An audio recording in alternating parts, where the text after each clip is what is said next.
பாக்கியம் வந்தால் வர சொல்லிட்டா தான் நீங்கள் போங்க அப்படின்னு சொன்னோடனே எங்கள் தாத்தா சரின்னு சொல்லி சிரித்து, சரி நான் புறப்படுறப்பா, வந்தால் அவசியம் கண்டிப்பாக வர சொல்லிடுங்க அப்படின்னு சொல்லி திரும்பினவர் மறுபடியும் திரும்பி அங்கே இருக்கிற ஆளுகிட்ட, எப்பா எல்லோரும் வாசலில் செருப்பு விட்டு தானே போயிருப்போம் உள்ளே போகிறதுக்கு விளையாடுறதுக்கு.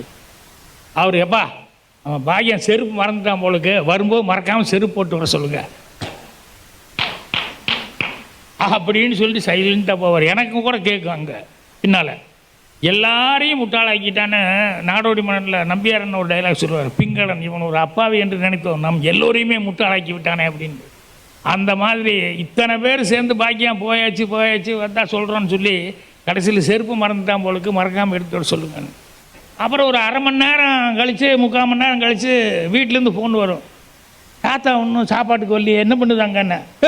நாங்கள் அனுப்பிச்சு அரை மணி நேரம் ஆகிப்போச்சு, என்ன 3/4 மணி நேரம் கழித்து தாத்தா வரலையேன்னு சொல்கிறீங்க அப்படின்னா, அது அந்த ஆட்டோக்காரனை கூப்பிட, அவன் எங்கே கொண்டு போய் இறக்கி விட்டானு தெரியல அப்படி இப்படின்னு சொல்லிட்டு எங்கள் அண்ணாலாம் மோட்டர் சைக்கிள் எடுத்துகிட்டு எங்கள் மாமாலாம் தேடி அந்த ஆட்டோக்காரனை ஸ்டாண்டில் போய் பிடிச்சி, என்னப்பா காசு கொடுத்தானப்பா அனுப்பிச்சா, கொண்டு போய் வீட்டில் விட்டுருன்னு. அட நீங்கள் சும்மா இருங்க, உங்கள் தாத்தனை பற்றி உங்களுக்கு தெரியாது என்னென்ன, அந்த ஒர்ஷா போட்டு இப்படி தாண்டி இப்படி வந்த உடனே மெயின் ரோட்டில் நிறுத்துறா அப்படின்னு ஆட்டோக்காரன் நிறுத்தி, ஏண்டா நான் எனக்கு கால் நல்லா தான் இருக்கு, நான் நடந்து போக மாட்டேன், கொண்டாட அந்த காசை அப்படின்னு அந்த காசை வாங்கிட்டு நான் நடந்து போய்க்கிறேன் போ அப்படி இப்படி, இங்கேருந்து இங்கே தானே வந்திருக்கு, இது காசு வேணுமா அப்படின்னு சொல்லிட்டு போய் இந்த பேர குழந்தைகளுக்கு, எங்கள் அத்தை அவங்க மாமார் குழந்தைகளுக்கெல்லாம் அதுக்கு ஏதாவது சாப்பிட்றதுக்கெல்லாம் வாங்கிட்டு, அப்புறம் காய்கறி, அது பச்சை மிளகா, அது கருவேப்பிலை, அது இதுன்னு என்னென்னலாம் வேணுமோ அந்த துண்டில் போட்டு கட்டிக்கிட்டு சாவகாசமாக அப்படி நடப்பார்.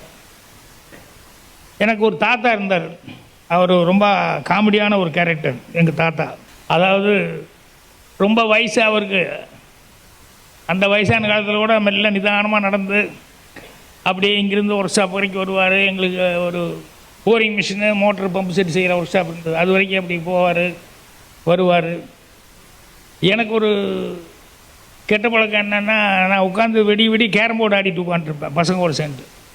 எங்கள் அண்ணனுக்கு கேரம் போர்டு அண்ணா பிடிக்காது, எங்கள் அண்ணன் எல்லாருமே பெல்ட் எடுத்துக்கிட்டு வருவாங்க. அதனால் நான் வீட்டுக்கு தெரியாமல் கிளப்பில் கேரம் போர்டு கிளப்பில் போய் உட்காந்து ஆடிட்டு இருப்பேன்.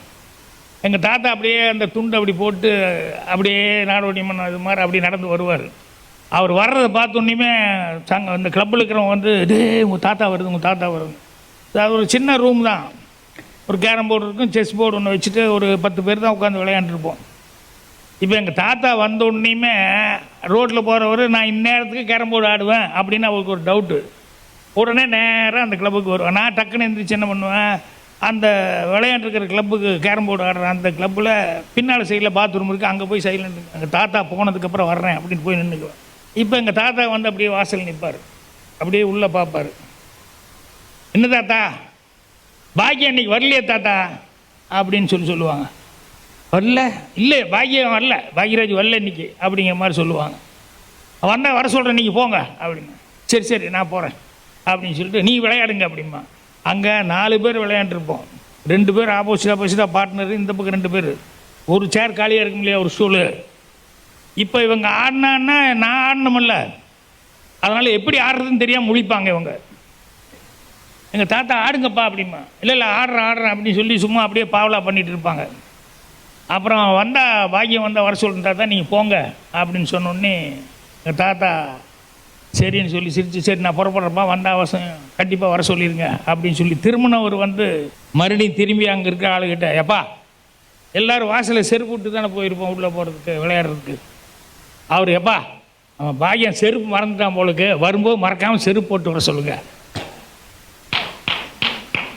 அப்படின்னு சொல்லிட்டு சைலண்ட்டாக போவார். எனக்கும் கூட கேட்கும் அங்கே பின்னால்.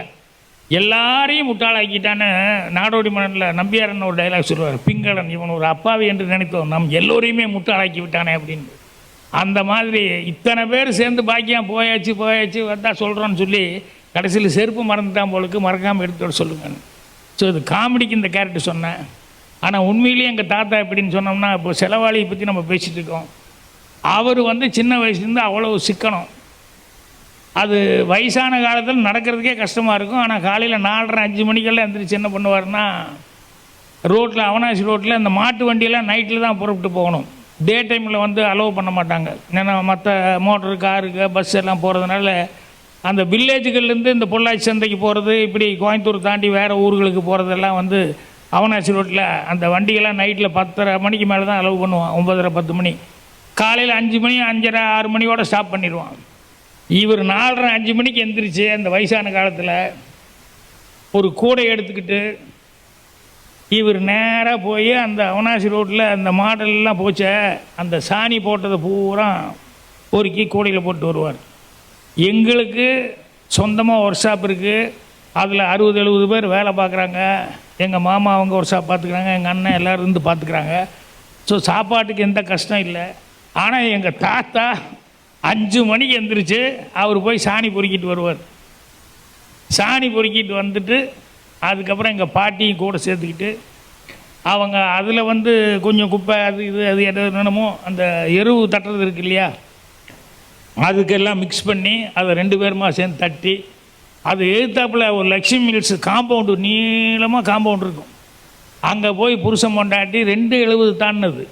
ஆனால் 2 பேருமா சேர்ந்து அதை இவர் உருண்டை பிடிச்சி கொடுக்க எங்கள் தாத்தா வந்து அது செவுத்தில் போவார். 2 பேருமா சேர்ந்து இதை பண்ணிவிட்டு அதுக்கப்புறமா வந்து அதை வந்து மறுபடியும் ஒரு 2 நாளில் அது காஞ்சதுக்கப்புறம் மறுபடியும் போய் ஒவ்வொன்றா பிடுங்கி அதை சாக்கில் போட்டு கொண்டு வந்து அதை யாருக்காவது ஒரு நாள் 2 ஒரு நாளைக்கு அப்படிங்கிற மாதிரி அந்த காலத்து காசுக்காரம் அது விற்றுக்கிட்டு இருப்பாங்க. இதில் எங்கள் தாத்தா எங்கள் பாட்டிக்கு பேரே பிடக்கலை தாயம்மா. பிடக்கலைன்னா எருமுட்டி, அந்த எருவு தாயம்மா அப்படின்னு சொல்லி தெலுங்கில் பிடக்கலை தாயம்மான்னு சொல்லுவாங்க. எரு தாயம்மாங்கிற அளவுக்கு பேர் வந்துச்சு. இப்படி எங்கள் தாத்தா வந்து அவ்வளவு சிக்கனமாக இருந்தவர். நான் எப்பாவது ஊருக்கு போனேன்னா முடியாமல் படுத்து கிடப்பார். இந்த தாத்தா எதாவது வாங்கிக்கோ அப்படின்னு சொல்லி சொன்னோம்னா அவர் அந்த காசு வாங்கினாருன்னா அப்படியே கையில் வச்சுக்கிட்டு இருப்பார்.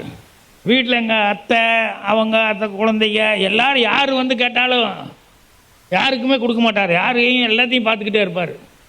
அந்த இது கொடுன்னு எல்லோரும் கேட்டுக்கிட்டு இருப்பாங்க.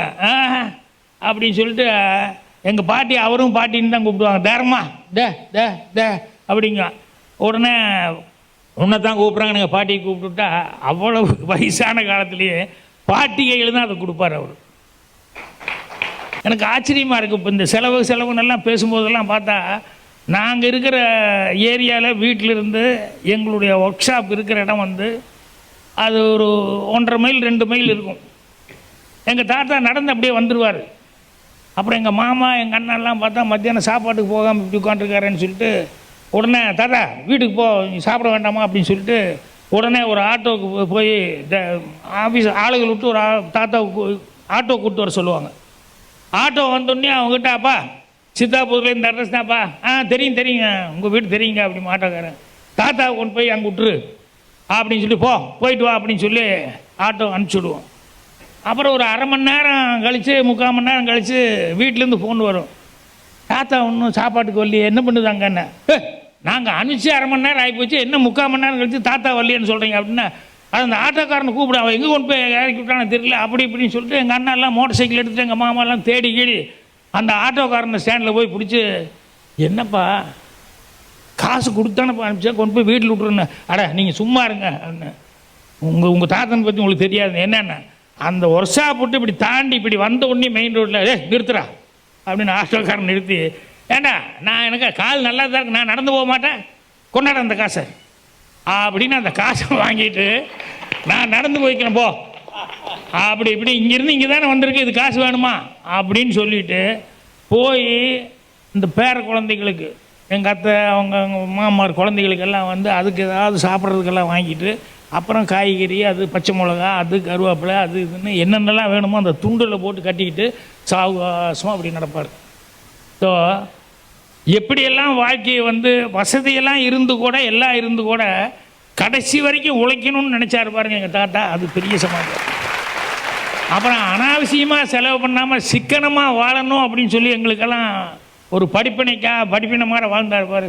அதனால் இந்த பட்டிமன்றம் ஆரம்பிக்கும் போது அப்படிப்பட்ட எங்கள் தாத்தா பாட்டிகளுக்கெல்லாம் வந்து என்னுடைய ஒரு மனமார்ந்த நன்றி. ஏன்னா நாங்களாம் எப்படி வாழணும் அப்படிங்கிறதுக்கெல்லாம் அவங்க முன்னுதாரணமாக இருந்தவங்க. அவங்களுக்கு வந்து என்னுடைய நன்றியையும் வணக்கத்தையும் சொல்லிவிட்டு இப்போ நம்ம காரசாரமான விவாதத்துக்கு போகலாம்.